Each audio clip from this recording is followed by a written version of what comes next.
Good afternoon. From the KUOW newsroom, this is Seattle Now. I'm Paige Browning. Before we get into it today, a reminder, it's our winter fundraising drive. We could not deliver this reporting without listeners like you. All of KUOW's work is community-funded and people-powered. That means the great coverage you've been hearing about the flooding in our region comes from individual donations, people who decided to step up and support our work financially. If you are able to help out with an end-of-year tax-deductible gift, click the link in the show notes, and thank you so much. It's now being called a crisis of significant proportions in Washington state. While it will be some time before we know the full scope of the emotional, physical, and financial impact, this natural disaster is undoubtedly one of the most devastating in our state's history. Today, Governor Bob Ferguson implored people to stay alert about storm impacts, saying we're in it for the long haul. All that water is putting a lot of stress on our infrastructure, and we're seeing that in real time. And that is something I just want to emphasize to Washingtonians to be alert. If you get an evacuation order, for God's sakes, follow it. In Skagit County, farms remain under standing water. In King County, people in Pacific are evacuated until at least 7:45 tonight because of flooding from the White River. And this morning, officials reported the first death from the floods. A man died trying to navigate a submerged road. Natalie Akane-Newcomb has more. Snohomish County Fire and Rescue says a person died after driving past a road closure sign and onto a flooded street. The vehicle wound up in a ditch with 6 feet of standing water off of Marsh Road. Rescue teams tried to save the 33-year-old, but he died at the scene. South of Seattle, flash flood warnings are in effect. Evacuation orders were broadcast to residents of Pacific via the King County Sheriff's helicopter in the middle of the night after a levee failed on the White River. A levee on the Green River also failed yesterday, but those evacuation orders have since been lifted. Natalie Akane-Newcomb, KUOW News. Another major announcement we got today, Highway 2 could be closed for several months in the Leavenworth area of Washington state. That's the word from Governor Ferguson. We understand the implications to business and individuals and human lives on not having that highway available for an extended period of time. We're going to do everything we possibly can to repair it as quickly as possible, but there's major issues on that highway. Crews will have to rebuild 49 miles of Highway 2 between Skykomish and Leavenworth, where it's inundated with debris and water. Washington state's now trying to secure a major disaster declaration for the region-wide crisis. For the short term, the state's identified $3.5 million from the state budget to assist people impacted by the crisis.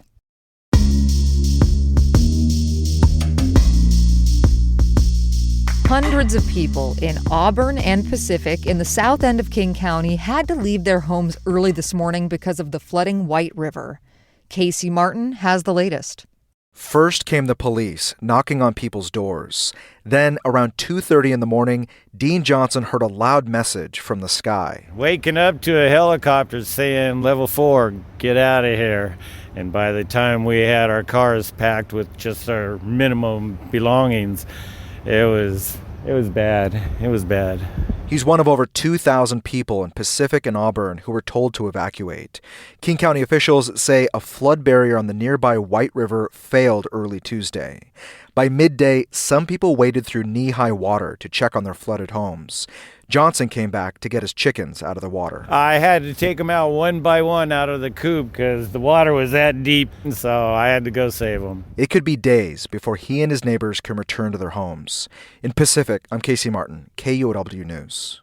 A brand new threat is hitting the mountains. The Cascade Mountains will be under a blizzard warning tomorrow from 2 a.m. to noon.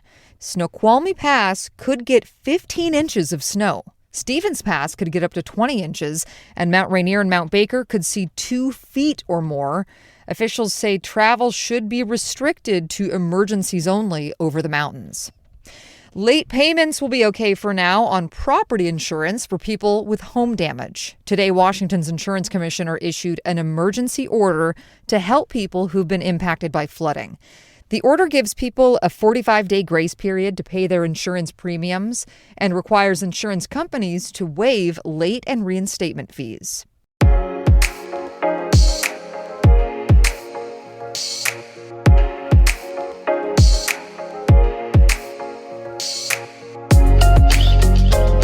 A big day in sports. The University of Washington men's soccer team has a new title today. Washington's wait is over! For the first time in program history, the Huskies are national champions!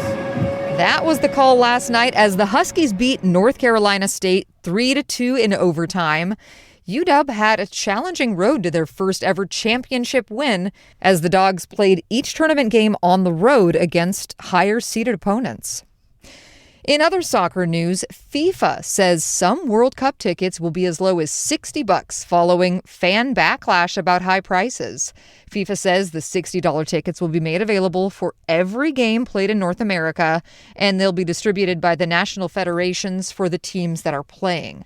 Lumen Field is hosting 6 Men's World Cup matches next June and July, including one matchup featuring Team USA. And speaking of the World Cup, drivers won't pay higher tolls after all to pass through the Highway 99 tunnel in Seattle during next summer's FIFA Men's World Cup.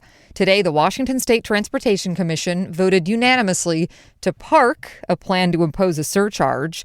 The idea was to add $1 per trip to cover added costs of managing traffic during the international sporting event. But it turns out those added costs will likely already be covered through collecting the existing toll rates. Next time on Seattle Now, a debate about public safety has preservationists clashing with Seattle parks and concerned parents over the industrial history of Gasworks Park.